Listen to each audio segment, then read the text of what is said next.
Okay, guys, we are back today with the Coach Track podcast. And today we have an amazing opportunity to speak to the fantastic Katrina Frill about her life story, about how she got into coaching. I can't wait to tap into her valuable experience, but more than that, Katrina, a pleasure to meet you. I'd love to know, a little bit more about you, a little bit more about how you got into this space, and then we can have a deep dive into some of those questions that everyone wants to find out. Yeah, absolutely. Thanks for having me, guys. It's been awesome. It's awesome so far. Hello from Sydney, Australia. Wow, amazing. And me and Dan are based in the UK, and that's a great start. It's amazing how you can work online and build these relationships with people, halfway across the world. So It's incredible. yeah. So how did you get into this space? What was the real inspiration? Well, my last job, I was starting to have a little look-see around, and weirdly enough, and I don't want to sort of make you feel bad or anything, but I had this really bad, like a terrible pain in my stomach, and I said to my friend at work, "Oh, look, I've got to go to the doctor." And so I tottled down to the doctor, and I think it's just a given they do a pregnancy test. And it was so random. And she goes, "You're pregnant," out of the blue, and hadn't even thought of it before. And I had never wanted children in my life. And I'd known that since I was 16. So I knew I was a career girl. That was my future as far as I was concerned. Anyway, fast forward through the next 10 weeks, and I ended up having a miscarriage. And just within that moment, I was probably in a very weak state emotionally. And I saw this ad in the paper. And in those days, I don't know if you remember, but everything was black and white back in those days, 30 odd years ago.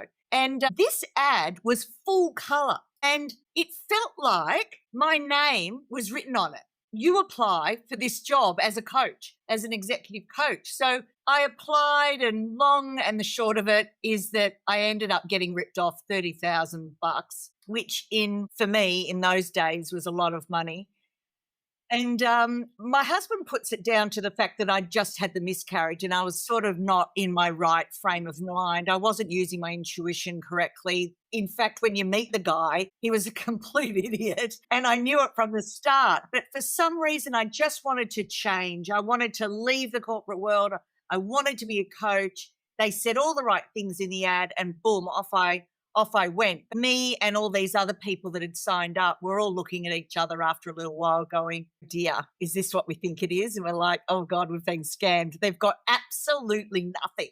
And the reason I now do what I do is because of that situation. So now what I do is it's all about value. It's all about value stacking. And when people see what I value stack within the program and what they pay one price for, they're blown away. And in fact, that's one of my kind of objections, is that it's too good to be true because there's just so much value stacking there. So in a way, everything that happens to you, there's a story to be had. And as a coach, every story becomes a learning opportunity for your clients. So I'm no exception to that. So transitioning from a corporate executive to my own business, and there was a learning there because it's hard to transition, but I seem to be forced into it. It just happened overnight.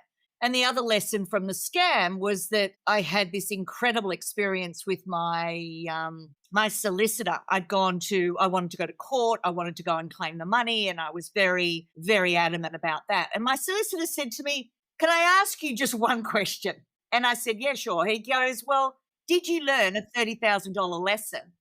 And within that one moment in time, my whole body, like in the Matrix, just went completely changed. And I realized I had a $30,000 lesson. In fact, that lesson has stayed with me over these last 30 years of doing it. And the lesson is that I had everything I needed inside of myself. I didn't need this wanker. I didn't need this idiot. Why was I following along? Like, he had nothing. I had everything that I needed. And so the rest is history. And that's my little story. I've just sort of combined a couple of stories in there for you because we don't have a heap of time. So hopefully that's Wow, that's amazing.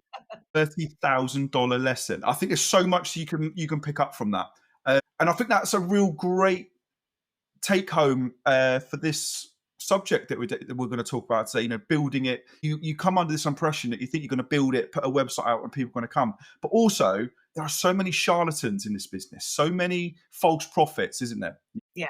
Yeah, it's And sad. me and Dan, yeah, me and Dan worked out, that there's 50,000 new ICF coaches every year that have this great qualification go in there. 86% of them will quit or fail in their first year because of that same thing. And there's so much that you can learn from that lesson, isn't there? So much that you can learn about, actually, I could do it myself. I had the skills, I had the knowledge, I had and Well, I that's had an people amazing story. skills. He didn't have people skills. So I was ahead of the game just with people skills. I could relate to anybody. And I think where I learnt that from was being in the bars. When I used to first left school and I was working in a pub, and I went on to work in lots and lots of different pubs back when I was sort of 18, 19, 20 or so. And what I learnt there was how to deal with just about anybody. And that was a great skill that I took right through, that I still use to this day. I'm able to, I don't know, understand people and what makes them tick very, very quickly. And I reckon that comes from the bars. I really do. Yeah, for me, like, you can't lead others down a path if you haven't walked it yourself. And I think that leads so well into things like working into bars and pubs, those interactions, those experiences that you have. Katrina, that's an amazing story. Dan, there's so much that we can pick up on that, isn't there, in terms of today's subject. I think a good place to start is why do so many coaches fail, in your experience? Why do so many coaches fall into this coach trap? Katrina, Dan, I think that'd be a great discussion for you guys. I think often it's like it's a lack of patience, because it's so easy to kind of make up results, get paid retweets, all of this stuff, but it's not sustainable. So there's so many, as you said, so many charlatans. You've got to pick a path, and a lot of people pick the wrong path and end up crashing and burning because they weren't patient at the start, because it takes a long time to build a great thing, obviously. So yeah, I think that's definitely a big lesson there. Yeah. Your thoughts, I would Katrina? say what I've seen with women particularly is they can't stand being alone, and they've been in these teams in corporate for a long time. So they come out of business and they end up jumping in with each other, and there's no profit in that. They're much better off standing on their own 2 feet, being a solopreneur, and really cutting their teeth with only them as the focus. Whereas when you bring in a second person, you're not only halving the profits, but you're also diluting the message. So they're saying one thing and you're saying another thing. And of course, it's probably aligned, but still, the client at the end of the day has to pick which path to go down. And if it's not you, then you'll soon see who the preference is. But I believe for women, they're to go it alone in that first sort of 10 years. Now, not saying that I say to people, do projects together, get in, get out. Don't start partnerships together, because that's a lot harder to get out. And as a coach, I've had to unravel a whole bunch of partnerships from my clients over the years. And it's messy. It's so bloody messy. It's awful. So I really want people to not be scared of going it alone. And yes, doing joint ventures, doing projects, but don't sign up full time. Just get in, get out, do the project, do the retreat, do the whatever, and get out and see how That's it such goes. great advice. Yeah, that's 'Cause it's such even. great advice. Yeah, Yeah, yeah. that's amazing. There's one thing that I picked up on. I love your message, and I love the way that you project it. This energy is amazing. The one thing that I really picked up on was this business witches, and I've spoke to people about that before, by the way, and I've noticed that there is something in that now. Something's growing in with that word, isn't it? In particular, like, I think I spoke to 3 or 4 coaches in the last 6 months that are like coming into this witches idea. Really interesting. I actually live in the part of the UK where I live in Essex is really famous for witches, so which makes me laugh, a lot. Tell me a little bit more about that. Where did the idea come from? Because for me, if me and Dan are going to look at that, that's a niche down. Dan, would you agree that, like, that's going down a certain angle? But Katrina, I'd love to know a little bit more about where that come from. Well, my business is the original business that I've been operating for is called Becoming the Expert. But what I found was I kept getting clients that were really spiritual. And so I just did a test just to see if I called myself Business Witch, even though it's the same program. If I called myself Business Witch, would that make any difference? And the sales go through the roof, because suddenly what I do is like magic. So why don't I just lean into the fact that what I do is like magic?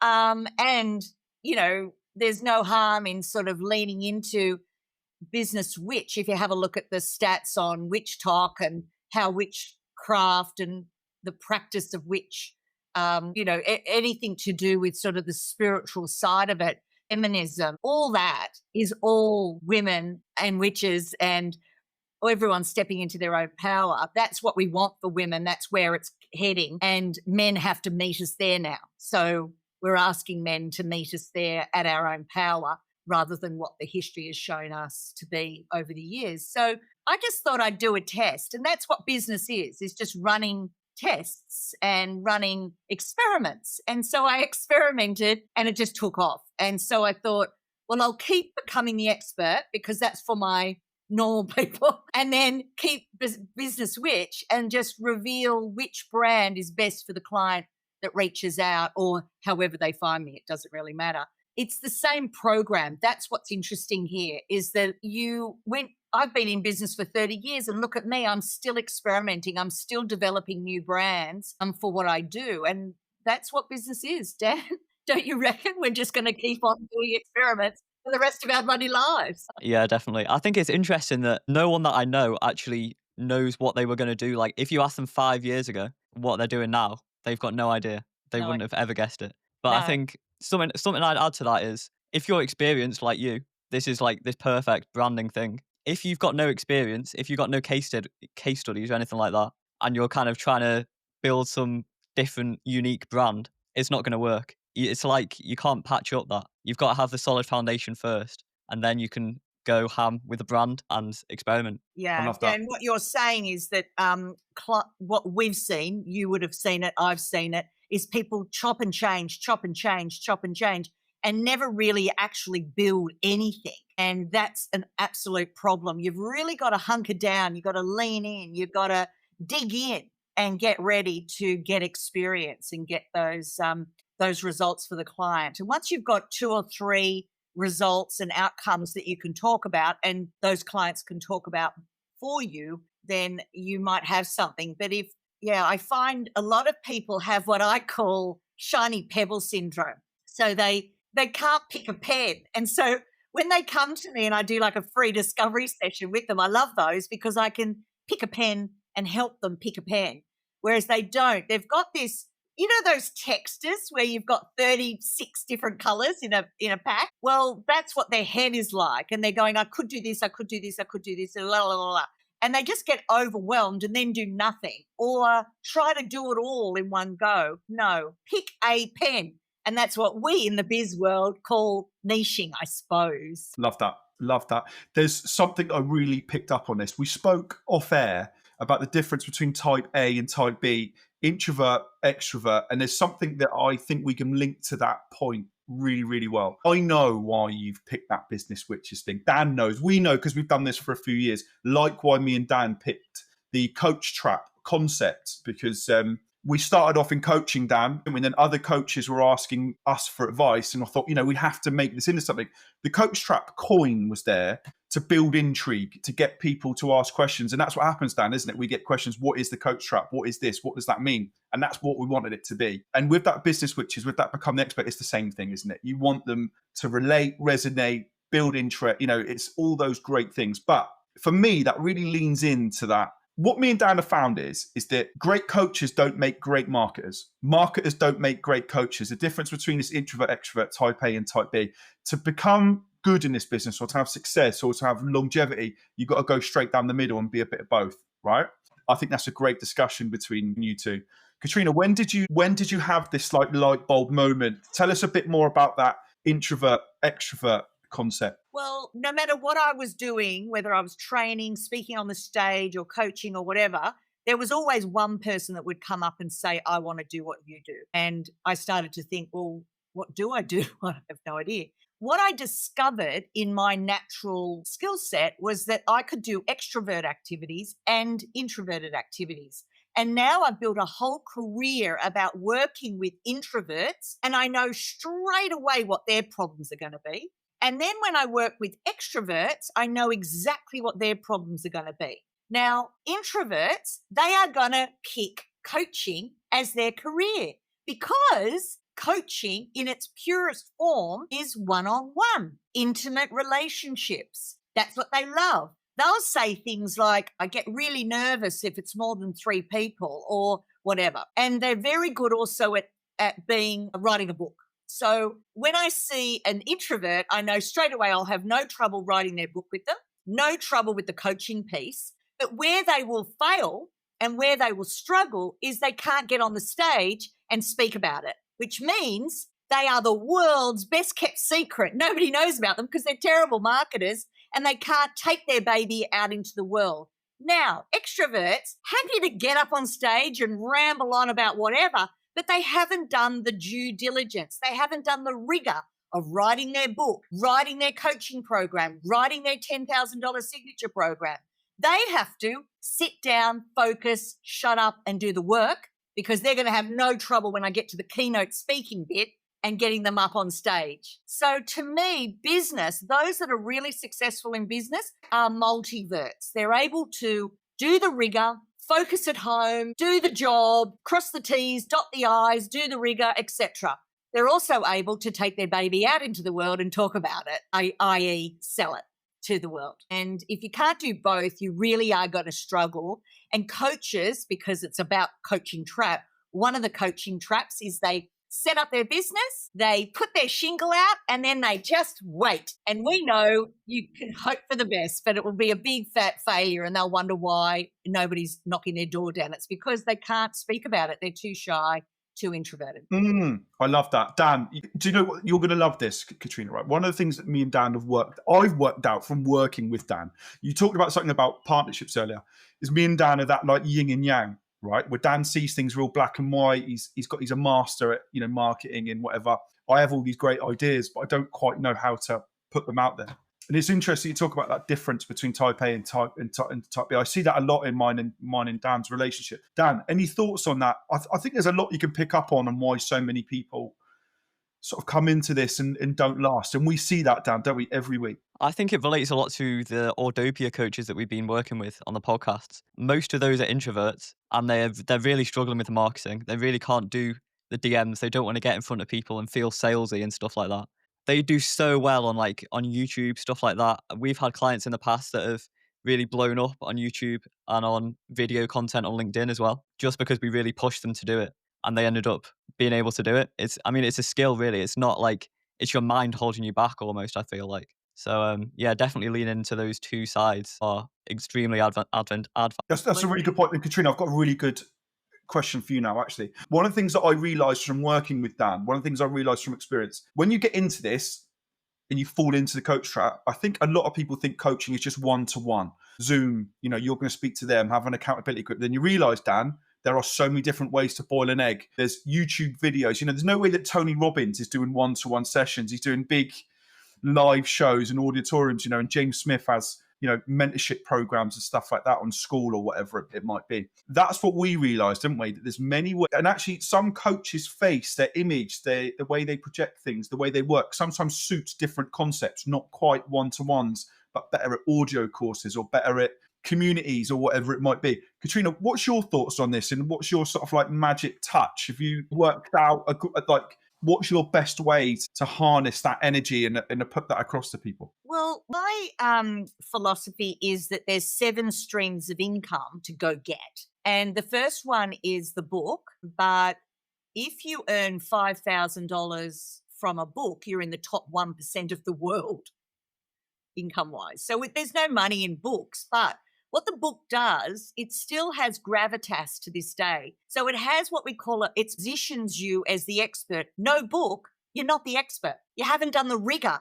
You haven't decided who am I and what do I stand for. Go write that down. And then from there, with the book, you can actually there's a year's worth of social media in there, and every chapter is a YouTube post, and every chapter and every subchapter is a blog, and so on and so forth. So if you just write the book, I tell you what, there's a lot you can repurpose within that. So that's a revenue stream number 1. Next one is speaking. So when you stand up and speak as like a keynote speaker or like a TED talk, what happens is you get all the leads you could possibly imagine. Whereas because in that one moment, you are important in their lives and they're learning from you.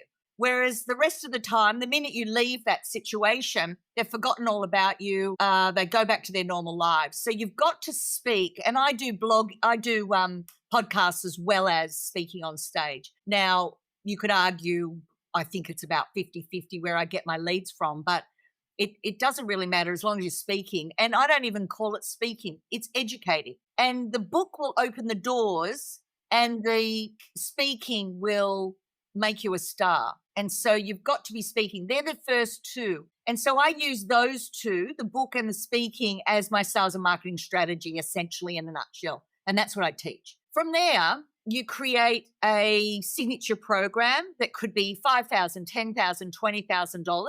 How many of those do you need to sell in a year to double the income that you were earning in your JOB? So think about that. And you don't need a lot. That's what I love about it. Signature programs, high ticketed items are the way to go in my view, because it's just as hard to manage 100 people that paid you $27 as it is to manage 20 people that paid you $20,000.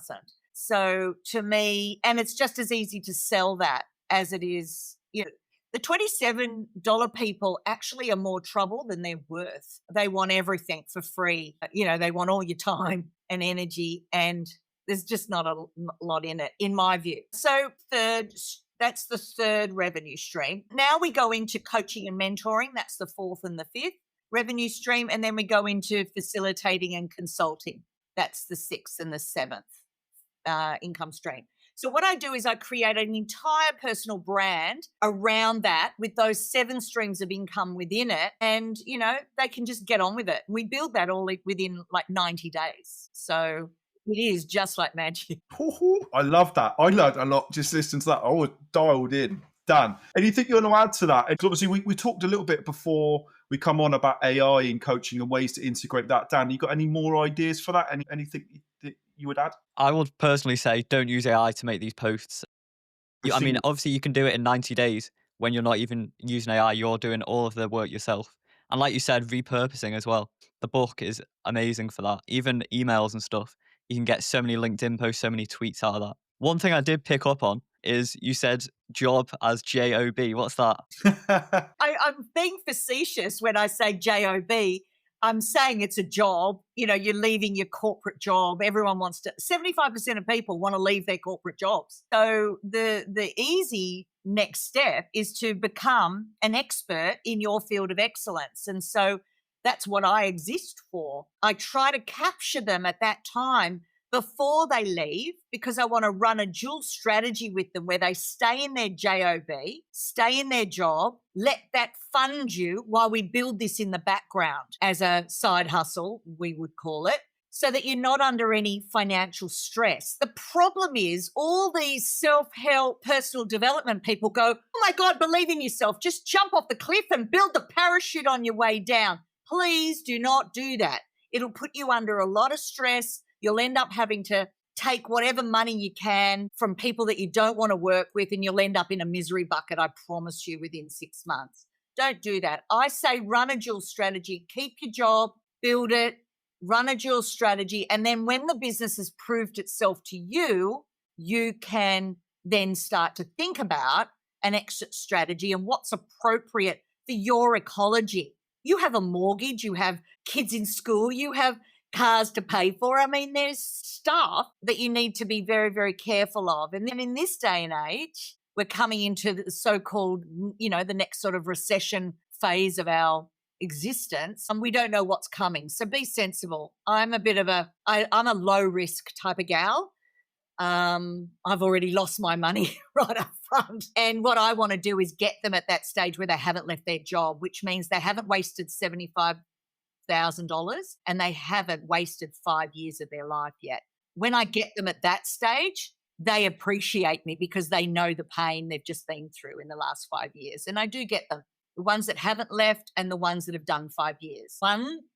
These ones don't know what they don't know. They have never experienced it. So they think when they work with me, it's just, it's like this all the time for them. Whereas the other people have been burnt, they've wasted time, they've wasted money. They've been with these coaches and this mastermind group, and everyone took their money, but no one delivered anything. And so I believe in a done for you model because they don't know what they don't know. Why do you make them build it? I don't understand. So I do it all for them. I build it all. So that all just gets done rather than, stuffing around trying to watch 100 different videos on how to build a website. I mean, God, how awful. Yeah, that's amazing. We've got something in common, the creating of the net to catch the fish, I would say. And it's interesting actually how you've been really clear in the sort of person that you're looking for. Me and Dan are as well, but by the way, we have a certain criteria for types that we either cold DM or we're looking to aim posts at, for example.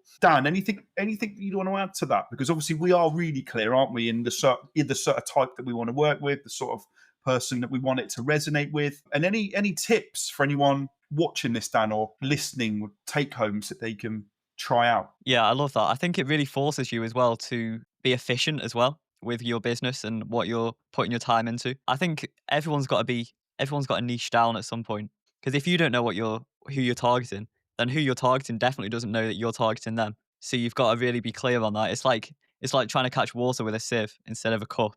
Do you know what I mean? So yeah, I think that's really good advice. Yeah, there's really good advice. Katrina, I can tell you our sweet spot if you want, what we aim for. And then, we might have some common ground in this. What me and Dan aim for are the coaches that have maybe been out there for 6 months to a year. And you can see that they've done like we've talked about here, build it and they will come. They put up their website, they put these Canva posts up of a mountain with a quote or whatever, right? And then they realize actually it doesn't. That's it. So me and Dan noticed this a lot. And I'll be honest, that was me. So when I left this job and I thought, I already had clients through word of mouth. Then I realized this is incredibly hard to actually attract people in the right way. And me and Dan noticed those mistakes, hone our posts at them, or cold DM or our lead magnets or whatever. And it's really interesting that you say, and I think you only get that from experience. Yeah. Have you got any other tips? Any other? Call that corralling. So when I look at my client's avatar, ideal person, we do a lot of work on this. We spend time really digging in to what they look like. I can see mine walking towards me. Like I know what they're going to say. I know their concerns, their issues. I know everything. And the minute they start to talk, I know there's my avatar. And they're everywhere. But before they left, are hard to corral. There's no corralling them. They could be anywhere. Whereas you guys have got what I call a great corral. You can see anyone that calls themselves a coach, they're in your corral. Like there they are. They're easy to Google. They're easy to LinkedIn search. They're easy. They're everywhere. They're just simply everywhere. I mean, there is thousands and tens of thousands and hundreds of thousands of coaches I've seen over the last 30 years. I've seen that industry boom. And everyone has sold them coaching courses. But what I find offensive is nobody taught them the business of coaching. They taught them how to coach in their 10-day course or their 12-month course or whatever it is. And they came out going, great, I can coach, but do they know how to run a business? And that's what we're all, Daniel's here for, you're here for, I'm here for, is to give them the other side going, you've got great skills, you can definitely coach, well done you, but you can't sign up a client, you can't sell, you can't market. And so they've got to be, in my view, positioned correctly, packaged correctly, and priced correctly. And that's what I do in my program. And in your program, I'm sure they need to be positioned a certain way. Who do you want to work with? You don't want to work for everyone. You just don't. I swear to God, you do not. So anyone that says I can work with everyone is kidding themselves. And Daniel, how many times have we heard it? I can help everybody. It's like the worst thing we can ever hear.